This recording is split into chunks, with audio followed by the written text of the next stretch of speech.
Welcome to abombtozzzax.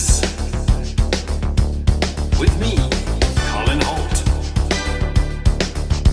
And my friends, Dan Snellgrove and Jamie Firth. Here they come!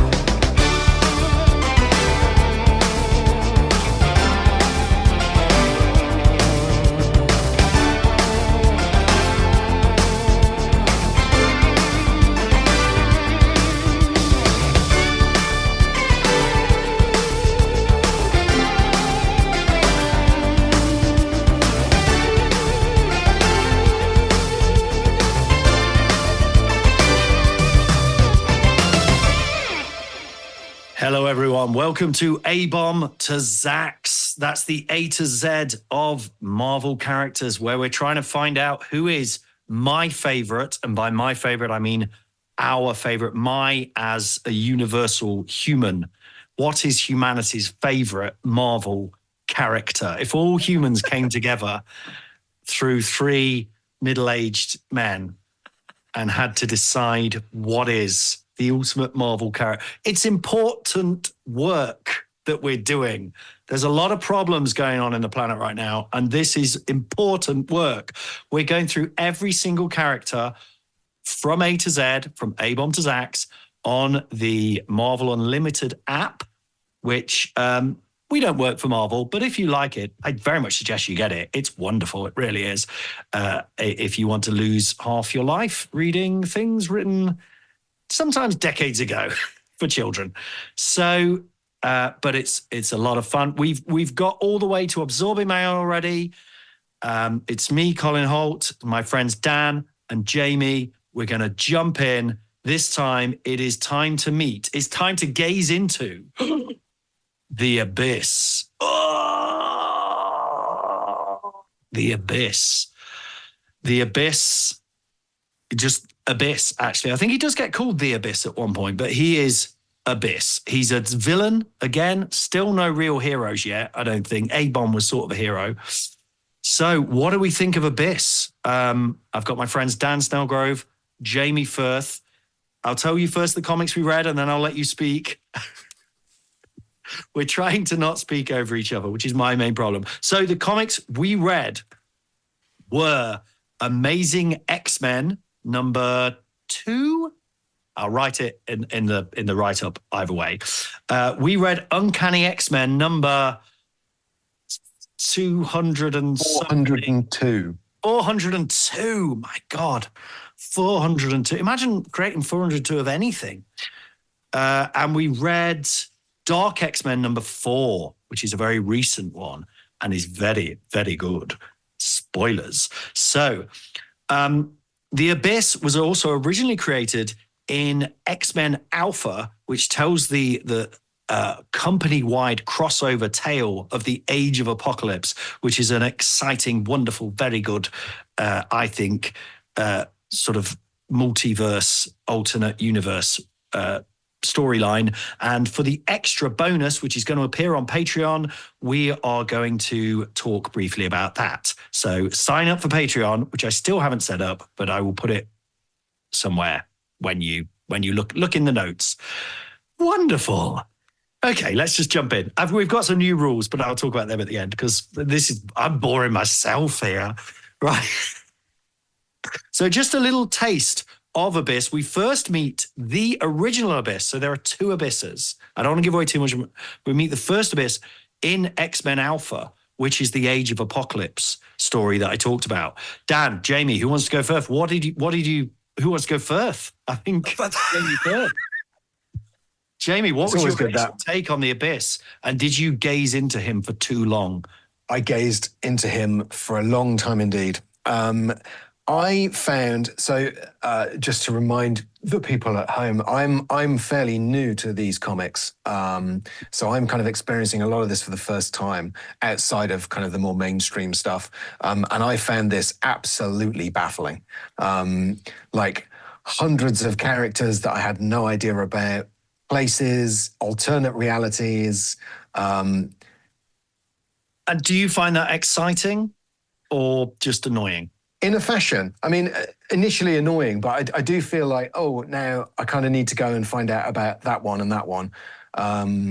And, you know, I'm looking down the list alphabetically because of what we're doing and thinking, well, I'm going to have to wait a long time before I find out about werewolf or, you know, something with a... So is Zeus this X-Men Alpha we're talking about now? Yes, I mean, to be honest, like the whole of all four, like there were a lot of characters that I just did not know. It was quite a relief when someone suddenly popped in. You're like, oh, I know this one. You felt unsafe, to be honest. And I think anyone who gazes into the abyss can lose any sense of safety, security. See, I love the thing. One of the thing I love most about the Marvel Universe, and we're doing it in a very jumpy, aroundy fashion, obviously, but is that thing where you're like, oh, loads of stuff's happened before this, which I don't know.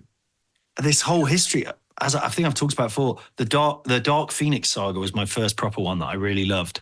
And I didn't know what happened. It was almost sad when I read the stuff that happened before it, because I like the idea that it's just history. Do you know what I mean? It's just backstory. But the abyss it's a scary place to be in the abyss. But what did you think of the abyss, Jamie, or abyss? Once I sort of got to grips with who he be, so I didn't really get the origin. Presumably there is no origin for the abyss. It was something and then it was nothing.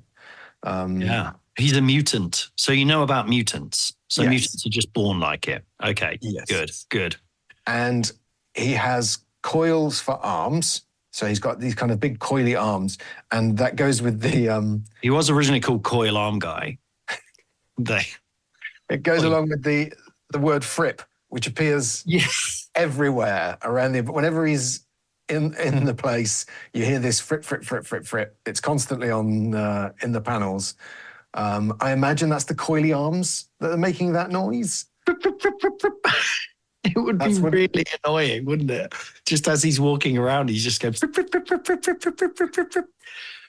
Someone pointed out on another podcast, so I can't really claim this, but Banshee, who's in it, who you might recognize. Have you ever seen anything? So he basically has sonic powers. Somehow, don't know how, we'll get to it when we get to Banshee, Dan, but they make him fly and he can... But that means, someone pointed out rather amusingly on another podcast, every time he leaves a room, you know, to fly off, he actually goes, ah! You know, so, which is an amusing idea. But similarly, Abyss, every time he just walks, I'm just going to go over to the fridge, get the milk. Which makes him not very menacing, really, Fripp. Is Fripp I don't know, there's something quite... If there was a sort of murderer coming at you and you could just hear Fripp, that would be quite unnerving.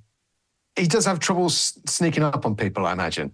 Because, you know, here he comes. Here he is. Maybe he's just... I like the idea of him just saying it. There's something quite sort of like a Germanic sort of shock-headed Peter type character. Just like, Fripp, Fripp, Fripp, Fripp, Fripp, Fripp, Fripp. The Frippy man is coming. The Frippy man. So... And then like, he just whispers it. He just is... Or like someone who can only say Fripp as their... like a Pokemon can only say like Pikachu. Do you know Pokemons can only say their name? I did not know that. My son argues with this. He says, no, sometimes they say other things. I say they say other bits of their name. So Pikachu can only go, Pika! You know, but... Or if he sneezes... Chew. I see. It's good. God, he's fast. He's like lightning. But the idea of you just go Fripp, Fripp. Yeah. Saying Groot, isn't it? I am Groot, but he just says Fripp, Fripp, Fripp. Fripp, Fripp, Fripp. It's the Abyss. Why is he called the Abyss? Dan, do you want to jump in on your take on this first appearance of Abyss? A flip. Abyss. Well, let's combine his first appearance there and his appearance in Amazing X-Men, which is a spin-off. Do you want me to explain what the hell was going on roughly? Or did you kind of get the idea from X-Men Alpha? Who, me? Yes, Dan. Similarly, I was quite taken aback with the complexity of what was going on and all the characters. Although I did notice that there were several A's. Angel, Apocalypse, Archangel, Azazel, loads of A's, like loads of spoilers. Oh, we're going to see these guys coming up. Yeah. could, within, who knows, 2 years. But yeah, I think the whole alternate world thing, yeah, I definitely need help with that. Okay. I guess by this point we're in the 90s. And in the 90s, comic books got very extreme. So everyone had like blades and claws and chains and stuff, And everyone was fripping back then. Do you remember what it was like in the 90s? Mm. We were constantly fripping. Frip, frip, frip. Frip, frip, frip. But so one of the, which is quite an extreme thing to do, but I think it's great fun. It did get into a bit of a, generally, I think the comic-wide industry got into a bit of a slump after a big peak. I don't really understand economics, but they sold loads of comics and then they stopped selling comics in a nutshell. Marvel went actually bankrupt, I think. But then they did this Age of Apocalypse. And essentially the idea is, just to spoil it, in the X-Men world, you have Magneto, you have Charles Xavier. Charles Xavier roughly represents mutants, which the X-Men are mutants. Mutants are this new kind of race, offshoot of humanity. People hate and fear them. Professor X tries to bring them together with the X-Men. Magneto believes mutants should rule over the inferior humans. Okay. What's happened here? Professor X's son, Legion, who has multi-powers, but is also crazy, is not a very nice way to put it, but he has multiple personality disorder, which I think is now called DID. Anyway, he has loads of personalities and everyone has a power. Just to spoil Legion for you. He goes back in time. He gets it in his head, like we all do. We all get these ideas. He gets in his head, I'm going to go back in time and kill Magneto. But lo and behold, he goes back in time to kill Magneto when he's a young man with Professor X, or younger man. Professor X jumps in front of it's not a bullet, it's just like a sort of vaguely blasty blast. Anyway, he kills Professor X. Because of that, for that reason, everything unravels. And then it's quite a leap. But basically, because I guess the idea is because Professor X and the X-Men aren't there, Apocalypse, who you haven't met yet, who is a big X-Men baddie who believes in survival of the fittest, takes over the whole world. And humans become like cattle. I guess it's a bit Planet of the Apes, but with mutants, maybe. It's got a bit of that feel to it, maybe. And Magneto, lo and behold, is now leading the X-Men rather than fighting the X-Men against Apocalypse. So that's what the Age of Apocalypse is. And it introduced... So the reason why it's particularly confusing for you, it's got a million characters appearing. Not only are they appearing, some of them are goodies are now baddies are now goodies, etc., etc. And there's new characters like Abyss. Oh, there we go. Does that explain anything? Oh, it's perfectly clear now. Absolutely clear. It makes sense. Yeah. You're basically in an alternate universe where Apocalypse has taken over. Okay. And he has these horsemen of the Apocalypse. And America is divided up between them. And one of them is Abyss. One of them is called Holocaust, whose name they changed to Nemesis because it's quite an upsetting name. And you're like, fair enough. I mean, he is a real baddie, though. So I mean, how do they call himself a nice name, would he? To be fair, but how did they divide up America? How do they divide it up? Yeah, between these horsemen. Can I get the coast? There is a map. There is a map. Is there a map? Brilliant. But I think I can't remember who gets what. They divide it up. There's 4 horsemen, obviously. Traditionally, there are 4 horsemen. But then I think Apocalypse gets New York. But surely he owns everything. But it's leading to this idea that they're going to blow up. I think they're just going to blow up.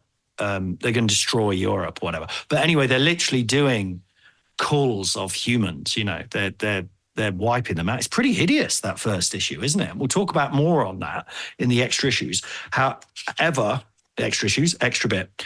So when he appears in this,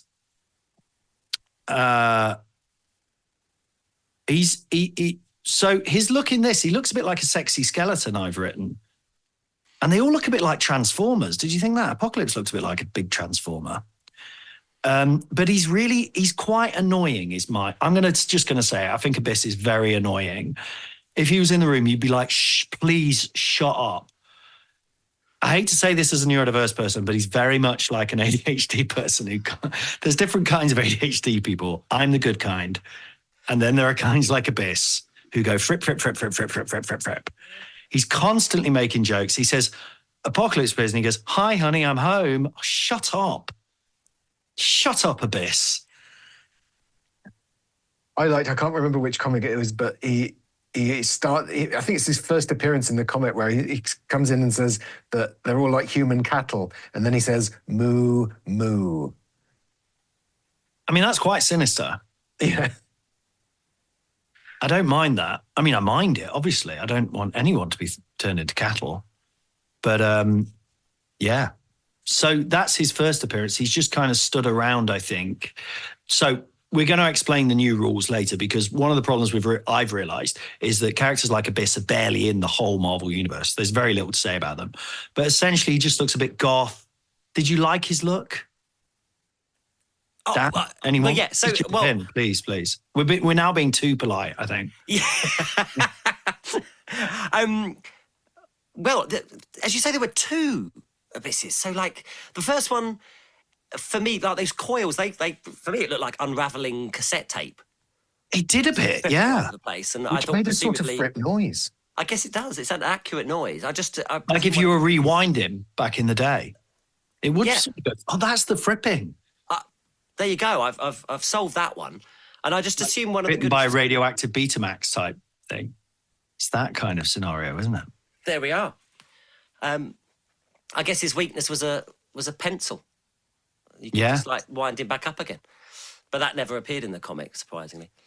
It kind of reminded me I actually found those coily things quite disturbing. Do you remember? In what Superman film was it where Lex Luthor builds that machine and it's got that bit where all these like cables come out and try and like wrap all over Superman's face and like. That's Superman 3. The one with Richard Pryor, but it's not Lex Luthor. But anyway, it doesn't matter. Oh, is it not? Oh, okay. But blimey, that scarred me as a kid. I found that really disturbing, and so I got a bit of like a connection with that, with the VHS tape stuff. So I quite liked it, actually. You see, but do you remember in the early days of CGI, like things like there's a film called The Haunting, which is based on another film called The Haunting from the 50s, which is like one of the scariest, most brilliant, spooky, supernatural movies ever. And they remade it with like Liam Neeson and stuff. Not Liam Neeson's fault, but I love doing Liam Neeson. But in that, the ghost appears, and in the old black and white one, you never see anything. It's all knocks and noises, but it's really scary, But in this one, the ghost appears, and it's just like black, sort of uncurling hair. You know what I mean? Or just like stuff, just like black goo. I wonder whether Abyss is kind of inspired by that kind of stuff. It reminded me a little bit of Venom as well, with very Venom-y. Tendrils.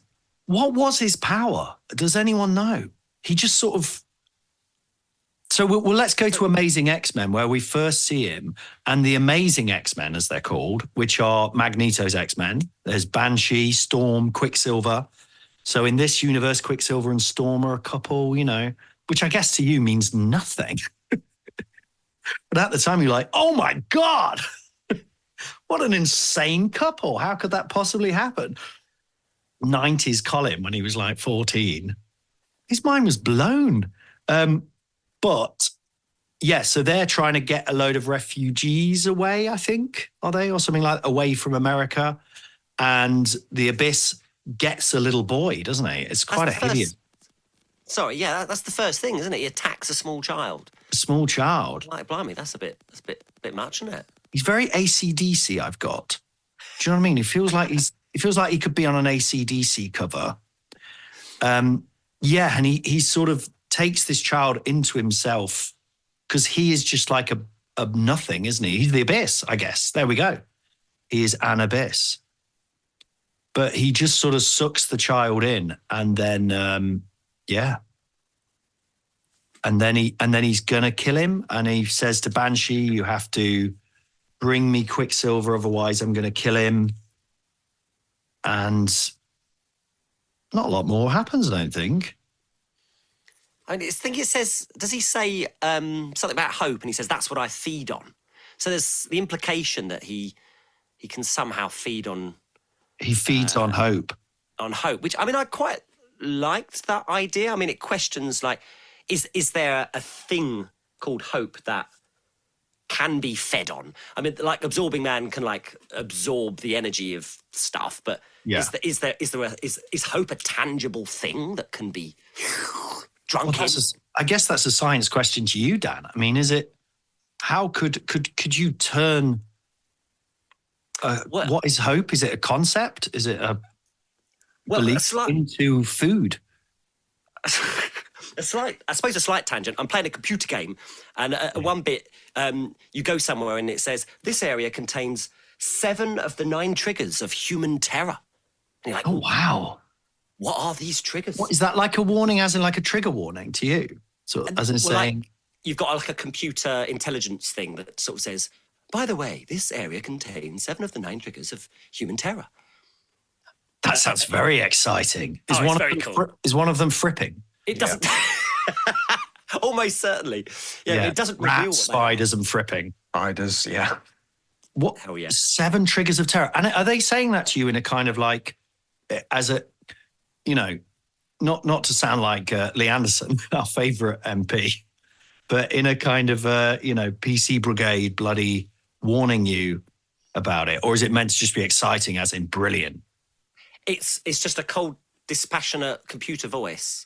Right. As you go down, because it's a water-based game, you're going down into a cave, and it just calmly tells you that our scanners have detected these 7 triggers, and it just puts you on high alert. Like, oh my god, what are these? triggers? That's so exciting! What are the 7 triggers? Well, it doesn't tell you what they are. I don't know. My god, I don't know.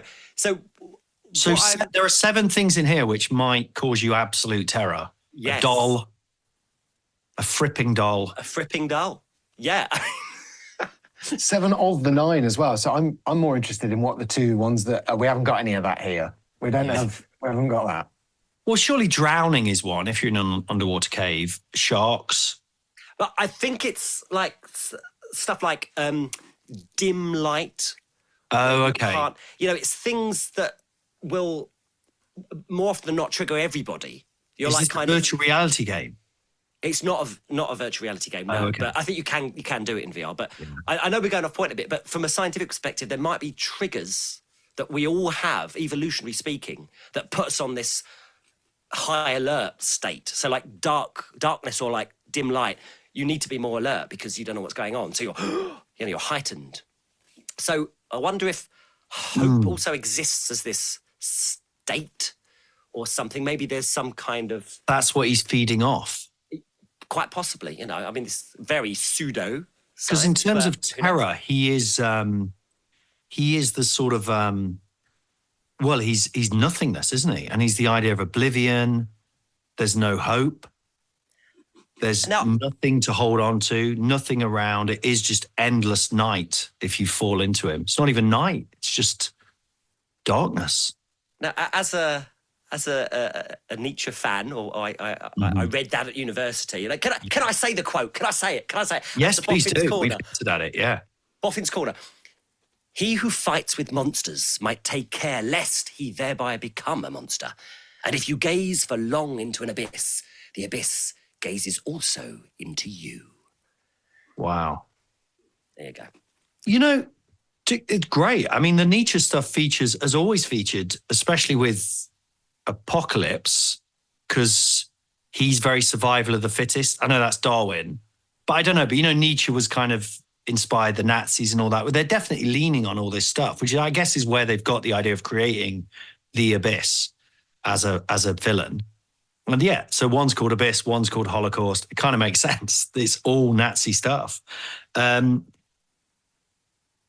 maybe it's cleverer than I thought it was now that we're talking about it. I think actually this is quite good in some ways.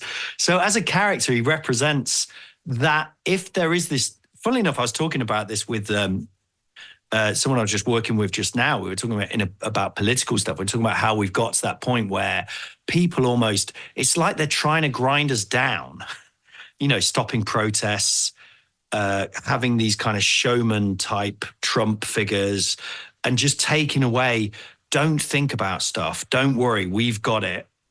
Do you know what I mean? And where am I going with this? I'm saying like the alternative of that is the Abyss, is just going to the point of just nothing matters. So just give up. That's what he represents, isn't it? Just giving up. He's sucked this poor child into his body and he's just into, which is nothingness. His body is made of sort of nothingness.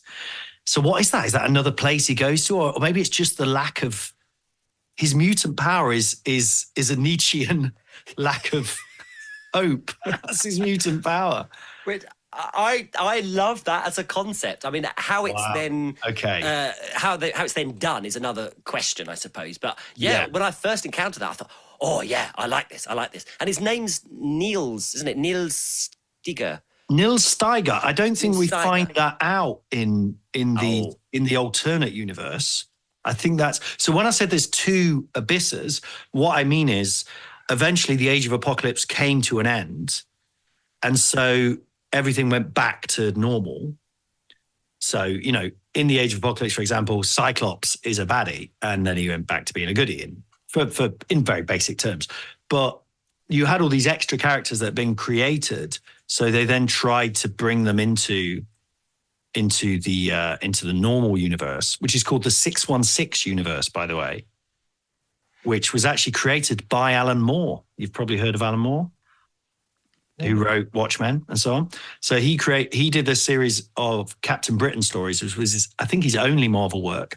And he within that Captain Britain story, which was great, he created the whole multiverse idea that it was loads of universes and they all had different numbers.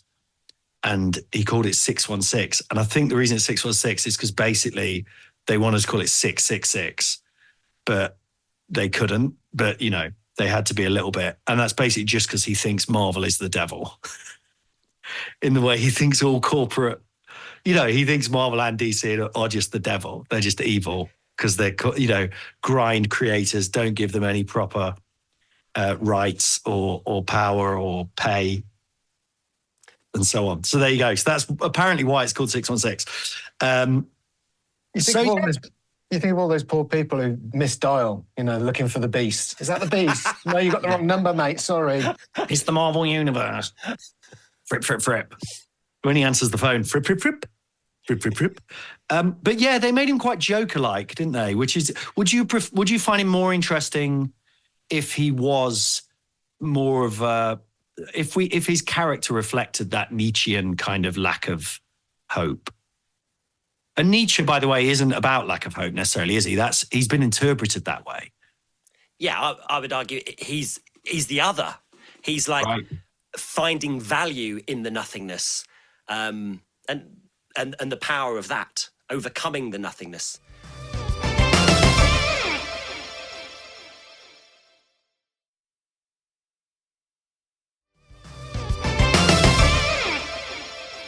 Well, that would be really interesting to see as a character of Abyss, to see him become that, wouldn't it? To see him gaze into his own abyss, which did make me think the idea of him going into himself and just getting lost. And I think that might actually be, just a spoiler, I think that might be how he's ultimately beaten. I think Quicksilver kind of pulls a coil into him. He kind of wraps into himself until he... Wow. Which is maybe a comment on when you go too deep into these ideas, you just go up your own arse. I was on Nick Helm's podcast once, and I was quite pathetically blubbing about a bit in the Justice League cartoon. It was like your favorite things. But there's a bit in the Justice League cartoon where Flash has to, basically they've all been beaten and Flash is the last one to save the world, but he knows if he uses his power, he'll die, but he does it anyway. It's very moving and heroic. And he runs around the world super, super, super speed so he can do the biggest punch ever, basically. But I was describing it to Nick and I said, he goes round, round, round, round, round. Nick goes, and he goes up his own arsehole, which was quite an upsetting idea, but also very funny. But I do think Abyss could do that. He also uses this insult flat scan. Did anyone pick up on that? I picked up the insult flat scan. I picked up will not be stopped by the likes of you, Gene Jokes. Gene Jokes. Okay, so flat scan is meant to be a a derogatory term towards humans. It's not a good one, is it? Flat scan. Makes me think of flatbed scanner. What's a flatbed scanner? It's one of those the old style scanners where you put. It's a rubbish name, isn't it? It's a rubbish insult. What's it mean? Someone called you a flat scan, you'd be like, all right. I think it's meant to be derogatory, as in your scan is flat, mate. Maybe mutants have a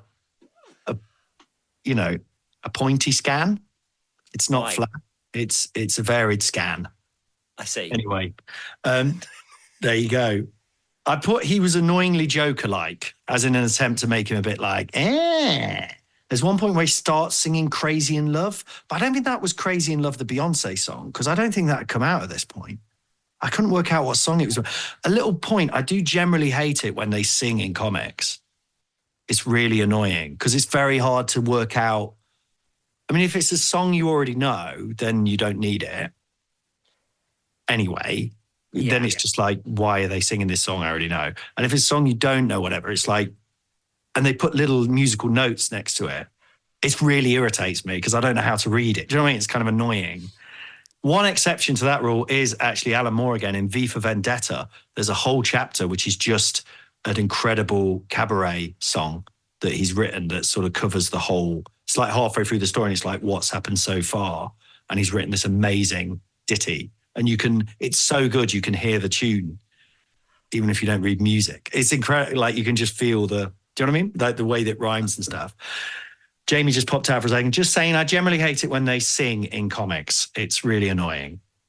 You can't get the music across, can you? I mean, it's when the little musical notes appear next to the words, and It's always bad evil characters as well when they do that joke of like, "Honey, I'm home." Do you know what I mean? Or like kind of, "I'm evil," and I wonder if any truly evil people, I mean, does evil even exist? I don't know. But have any truly evil people been ever really talked like that? We're going after some big guns here, aren't we, today? We really are. Does evil exist? What is hope? Oh, Nietzsche got a shout out. We're getting a lot from this character who I think has appeared in about 4 pages.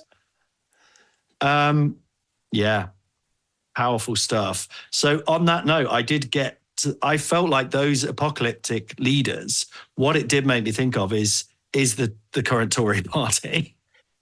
I know I keep coming back to these guys, but there's a bit where he says the world is better because we're on top. As in this world where this alternate universe. And it's funny, I was, looking at this in the 90s, it felt a long way away. I mean, obviously there was horrors happening. Rwanda was in the 90s and stuff like, the Rwanda genocide and that stuff, but like, and all that stuff. But I mean, like, there's a lot of horrible things, but it still felt a long way away. The idea of this fascist state, the idea of mass killings and all this kind of thing, and on a state kind of level, and then here we are, 2024, and it doesn't feel that far away, But yeah, the idea, he reminded. Do you know who I think I'd cast as him? Jacob Rees-Mogg. I think he'd be a very good Abyss. The Tory MP. I think he even looks a bit like him. He also looks a bit like a child catcher. But that idea that do you know what I mean? Did you get any of this from them? Those horsemen in the apocalypse. It's like and I feel like that's what a lot of these governments are doing at the minute is we're making the world so bad and it doesn't matter that everything's getting worse and worse for the mass of people because we're on top. I got a lot from this comic. And I didn't even think it was very good. Do the Liam Neeson voice again. The world is better because we're on top. Okay. When one gazes into the abyss, my friend. See, you'd vote for him, wouldn't you? Awesome. I'd vote for him. 1,000,000%. Right, okay. That got very political. Perhaps you're not constantly in agony about politics, are you guys? I guess I'm constantly in agony about nihilism. So maybe that's why I read into that. Okay. And Nils, nihilism, is there? Oh, yeah, Nils. They are cleverer than we think. Well done, the writers of these comics. Fabian Nicieza, I think his name is, and Andy Kubert did the drawings. I should say that more. Okay, so he does call himself the Abyss, by the way. I did note that in the in Amazing X-Men. So that is Abyss from the Age of Apocalypse universe. It's not the 616 universe. I'm not sure what the number is. But after the universe ends and it goes back to normal, Abyss comes into the normal universe. But they've never really done anything great with him. Arguably, I think it was very hard to find him anywhere. Do you know what? He's not particularly evil. He's not particularly Nazi-like or anything. None of that going on. But arguably the best thing is the end of him, I think, which we're going to get to in a minute. But before we get to that, Uncanny X-Men 402. Is that right, Jamie? Oh, wow. So this introduces us to the Bastard Squad, which I found was quite exciting. It's the Bastard Squad. Don't let your genetic race down, someone said at one point I've written. And I love the fact that Blob becomes a bomb. That was exciting to me. And also there was a group called the Acculturation Resistance Movement, or ARM. Like a version of AIM. Did you spot those guys? ARM was in my list here of all the A's: Angel, Apocalypse, Archangel, ARM, Azazel, and I thought ARM. No, that's probably. I don't think that's going to come up again. But that's an even worse name than Advanced Idea Mechanics, I think. I can't say that word. Can you say that word? No, Acculturation Resistance Movements. They're resisting. I can't even remember who they were. Okay, what did you think of this comic in a nutshell? Abyss only appears in it for about 3 seconds, I think. Does he even appear in it? This podcast is we're losing everyone. We're losing everyone. What did we think of this comic, Dan? Did it make any sense? Did you get what was going on at all? No, again, like I definitely zeroed in on Abyss for this task, okay, rather than what was going on generally. I know, yes, there was a big fat man dropped out of a helicopter or something. Yes. Yeah, which I wrote the point. He is just a big man. So even though he's a really big man, he's not a bomb.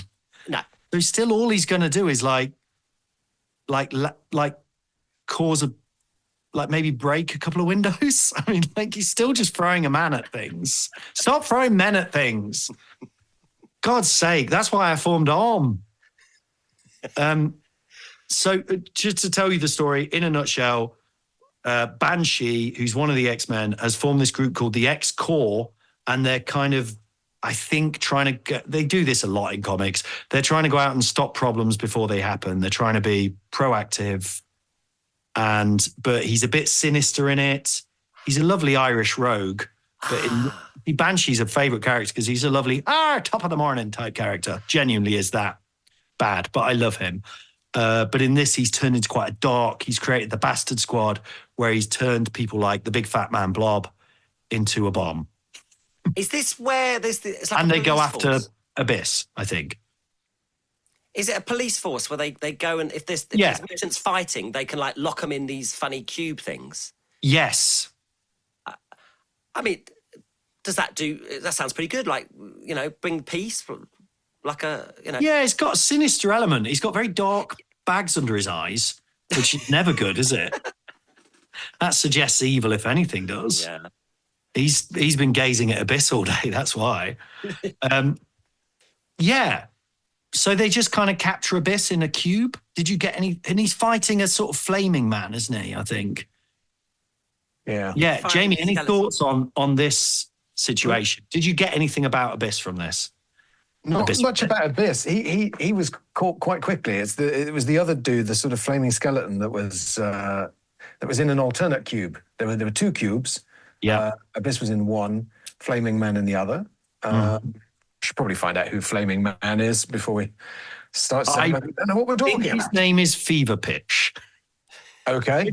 Such a shit name if you called yourself. The Nick Hornby novels. Yeah, inspired by the Nick Hornby novel about football. Yes. Arsenal won the league and they put them in the cube and then Big Man fell out of the sky. That's like the executive box. The Yeah. cube. Executive cube. It's sort of Phantom Zone, I thought. It reminded me of a sort of the Superman Phantom Zone, trapped in a cube. And was he one of the other horsemen? No. I guess he's like Holocaust / Nemesis, but it's not him. So Abyss, we haven't learned any more about Abyss really here. He's just used as a kind of, we've got this X-Men police force, we're going to capture someone, him, Abyss. Yeah. We haven't used the Abyss guy. So it's quite sad really, because he's set, I mean, there's a lot worse going on in the world, as I said, but it's quite sad in relation to this podcast that this character, who, annoying though he is, starts up with a lot of interesting philosophical debate and argument going on and a hell of a lot of fripping. And the idea that then he has just turned into this guy we just used to show we can put someone in a cube. Sad. I've just flicked through, and actually one of the big things is I quite like the fact that they've sedated them in the boxes. Now, how you sedate like something as big as the Abyss, I don't know, but they do say Niels Steiger, Genoshan by birth. Okay. And they say we're still trying to. That's got you interested, hasn't it? We're still trying to determine the extent of his mutant gifts, which I feel like we're all flapping around. Yeah, fripping around. Fripping. Yes, it's a real shame because it's like they haven't taken anything from the old. He doesn't even become this. So in the old ones, he's this sort of big formless thing, isn't he? He's like a big, not a blob. He's like he doesn't really have arms and legs. He's become just this, or he goes between having arms and legs and being this coiled Betamax thing. But yeah, in this, he's not even sure what he is. Shame on them. You've ruined Niels Steiger. You've ruined him. Such promise. But I'm afraid things get even worse recently. This is right up and yes, Dan, you've got a little thing you want to say? Yeah, we've skipped over that Genoshan thing. Are we going to get the answers now or later? What is that? Okay. Genosha. I think it's Genosha. Genosha. And I've only just realized it's kind of a punk. It's got gene in it, hasn't it? As in mutant genes and all that stuff. Okay, so Genosha was, we'll come to it. Let's say it was created in the 1980s as an island nation where mutants were essentially turned into a slave caste. Is that the word? So there are, everyone is a mutant. You get your mind wiped and just work in the mines all day. Very sort of, and it was a very clear allegory at the time for South Africa and apartheid. Pretty powerful stuff. But then, since then, the X-Men kind of freed them, and since then it's kind of become where Magneto sets up his kingdom at some point. So it's become a mutant island, basically. It's gone the other way. But yeah, so he's from Genosha, which is a nice little touch. We didn't know that about him. And Nils, though, I think I'm assuming is a Norwegian, Scandinavian name. Nils. I think it is a real name. A bit like Lars, isn't it? Yeah. I don't think it's... But Genosha, it's one of the things when they create these places like Latveria and stuff, it's like, where is it meant to be? It's confusing. Because it was an island nation, I think off the Caribbean. But but they did very much clearly make it, the rulers were white and looked very much like the South African rulers of the 1980s kind of thing. So that's a lovely little thread, a little coil to unravel, Genosha. So there you go. So Dark X-Men number 4. This, I should point out, is Dark X-Men from 2023, very recent comic. Now, I've thrown you right into that. There's so many questions here. But all in all, pretty good comic, I thought. Pretty lovely visuals and quite a lot of shocking twists and turns. Dan. I mean, I really liked this one. I mean, the Abyss that's in this one was my favourite one. Oh. Because because for me it hinted at a possible like Hulk-esque version of the Abyss, where he is this timid, lost, very sympathetic character, wide-eyed, and I mean green as well, but just sort of looking desperate and lost in this. Well, big eyes, sort of no nose, kind of squiddy face, sort of squid boy type face. Yeah, absolutely. Yeah. And it made me think of perhaps that's the Banner, and then the Abyss is unleashed at times, and it does the hope drainy thing. So I thought like a really Lovecraft type force inside of him. Yeah.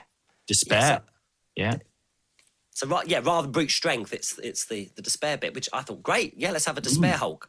And also he looks like he's about 14 as well. Yeah. He's so really boy. Sympathetic. Yeah. Yeah. So yeah, I really like that. But then like the rest of the stuff, there's demons and stuff. Yeah. What's all that about? Help.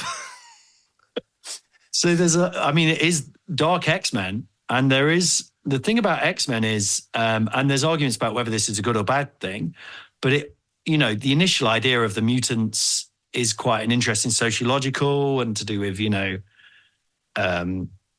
civil rights and all that stuff is all quite why a lot of people like X-Men. But also it will go into demons, it will go into outer space, it goes all over the shop. I mean, there's 60 years of X-Men, so it goes everywhere. And there is one strand with demons involved. Madeleine Pryor, the Goblin Queen, you spotted her. She was pretty kick-ass. She was pretty kick-ass. In fact, there was two of them, right? Oh, yeah, So I was a bit confused. One more evil than the other, but both kind of evil and demonic. Really exciting, real Exorcist. Oh, and by the way, you must watch the new X-Men 97. It's wonderful. But I was watching it with the kids yesterday, and episode number 3 does this stuff. It has this character in it, Madeleine Pryor, and it's really scary. It's like proper Exorcists make you jump, kind of, heads turning backwards and spooky dolls and all this stuff. Anyway, but so within this, Nils Steiger is used, if I remember, the Abyss is used by the baddies. So there's a whole other dimension called Limbo, not to be confused with Age of Apocalypse type dimensions. So you've got the number. I don't think Limbo's numbered. I think there's a Limbo in every dimension, but Limbo is sort of hell, but also not really hell, because there's also hell. And then there's sort of Nordic hell. But anyway, this Limbo, essentially what, in a nutshell, Jean Grey, who you'll meet, is cloned. She doesn't know, that's a spoiler, so sorry for that, but is cloned as Madeleine Pryor. And Madeleine Pryor, when she discovers she's a clone, goes crazy. When the real Jean Grey comes back, she goes crazy and ends up making a deal with these demons who unlock all her inner power. And also, it's a bit vague, and also she can do magic now. She's sort of a Doctor Strange type. And in the 1980s comic Inferno, she turns the whole of New York into it's very Ghostbusters. The whole of New York gets possessed by demons kind of thing. And there's demons and ghosts and stuff. Anyway, cut to 2024, 2023, whenever this came out. And the Dark, she's now sort of a goodie, but leading a group of X-Men. At this point, the X-Men are all on the run again. They're all being wiped out by humans. We'll find out. This is my favorite run of comics ever. Not particularly the Dark X-Men, but it's about a 5-year saga, which we're going to dip into bit by bit. Anyway, so now she's holed up in this demonic house with some surviving X-Men. And the baddies send in Abyss, who's now a little boy. We don't know why.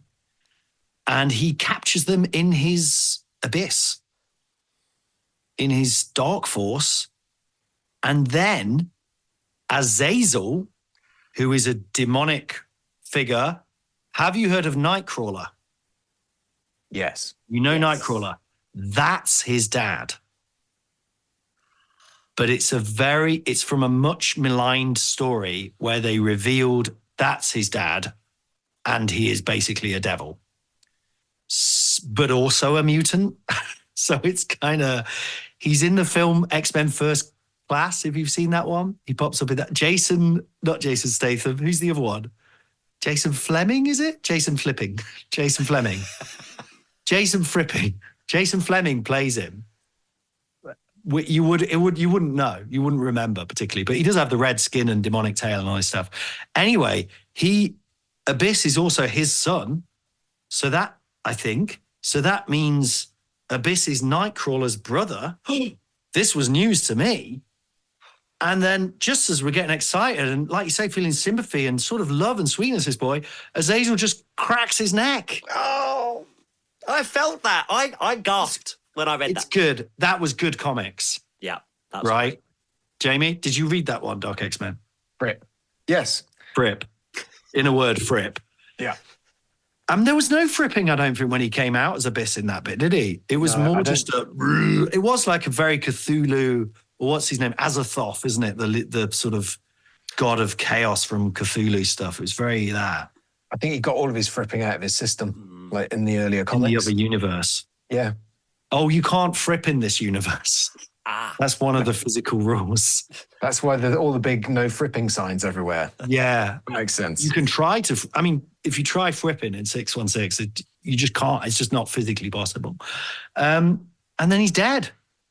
And then he kills him just so the X-Men can escape from the Abyss, or the Dark X-Men, which, that's such a brutal, Spider-Man, Captain America would attempt to, I don't think they'd go, right, fuck it, we'll just kill that kid.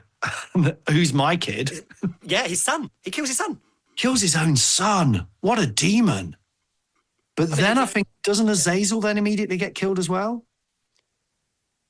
Oh, maybe that's in Dark X-Men 5, sorry. I think he gets torn to pieces.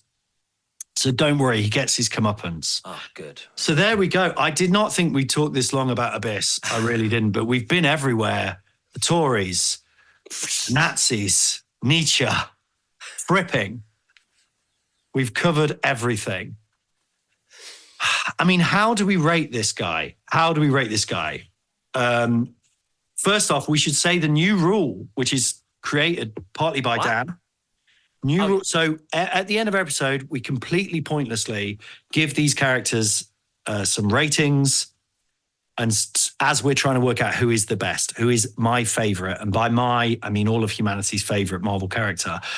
Okay, so Dan's had this idea. We're going to go through, we've sort of worked it out together. We're going to go through 5 characters who are all fairly normal characters. And then the 6th character is always going to be what Jamie Firth has termed the God tier. Okay? The God tier automatically gets through to the next round. Automatically, okay? We'll have to work out how we do the God tier rules anyway. So the God tier, I'm excited to say for next week, because of X-Men 97, is going to be Magneto. Probably my favorite character. We're going to talk about Magneto. And when we talk about those God tier characters, we're going to have 6 comics. We're going to do because they're normally about 60 years old, so about one a decade. It's going to be epic. We're really going to dig in there. And then one of the other 5, so in this case, A-Bomb, AIM, Abomination, Absorbing Man, or Abyss, is going to get through with Magneto to the next round. What a great system. It's like football. It's like sport people do. But first off, let's rate Abyss. So, likability. Right, first question. Are we talking AOA Abyss or 616 Abyss? We got to average him, haven't we? We got to Average, okay. Very unlikable in AOA, but very likable in Dark X-Men. So 5. Yeah. Okay. Originality. I think he's brilliant in that. The concept of it, I want to give Max for that. I love this concept. Max? I think he's original. He is apart from the fripping I've never seen. Who else frips? The look of him, there's no one else really looks like him. Yeah, his character's a bit jokery, but all right, 9? Yeah. You want to go full 10? You can bash me on it. I've got in hard on purpose to elicit Jamie, a bit of a fight. Do you want to fight against that? I'm going to pull him back slightly to a 9. 9, okay. I can go with that. Okay, coolness.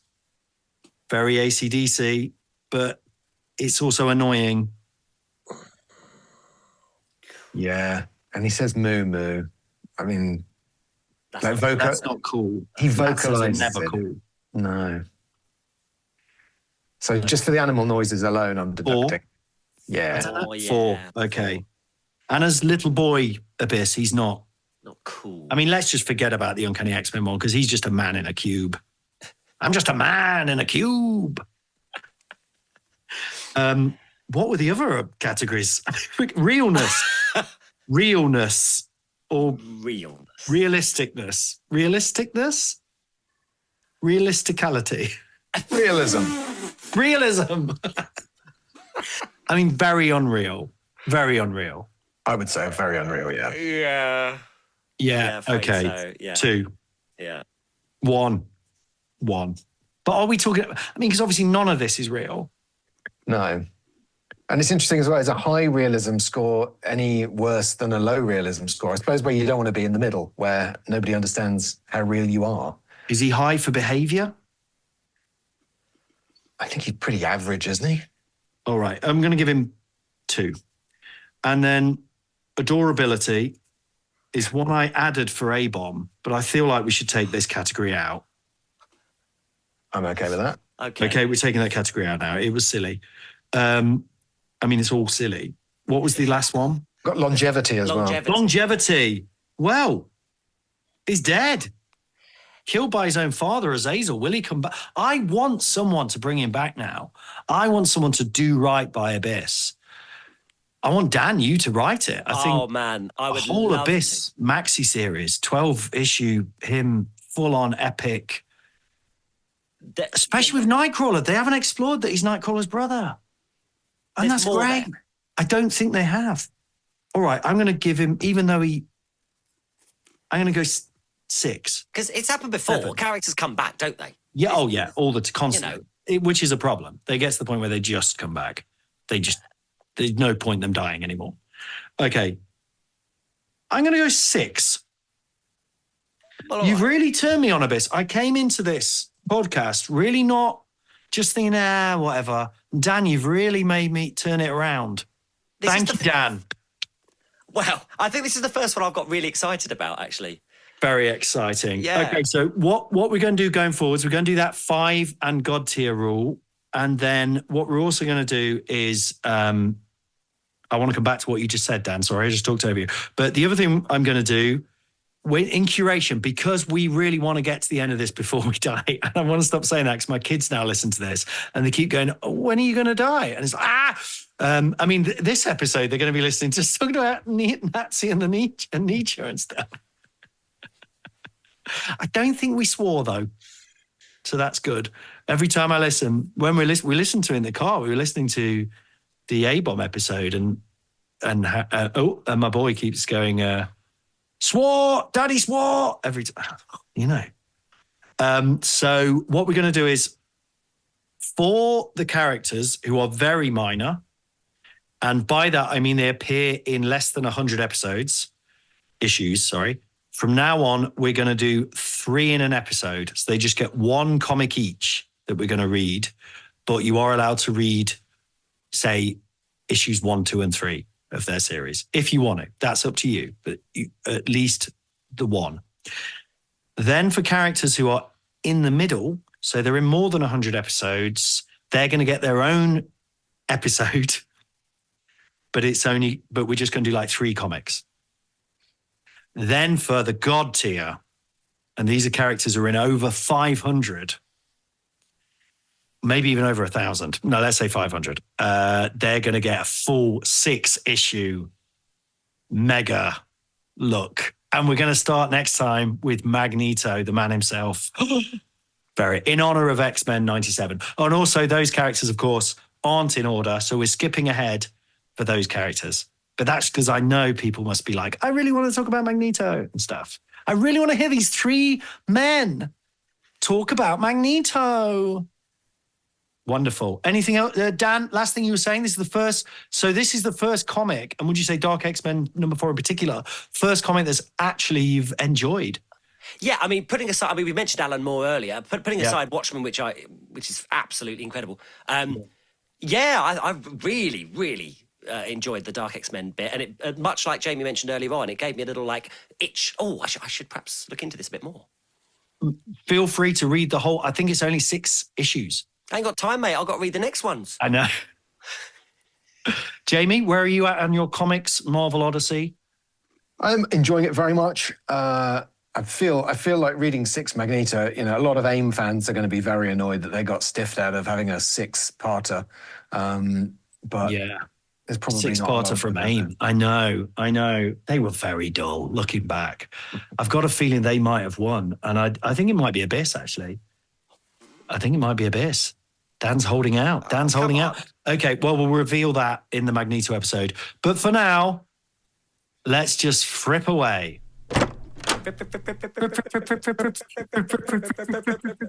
That's us leaving, walking out the room. Then you got to come back in. You forgot your coat. No, I am going now.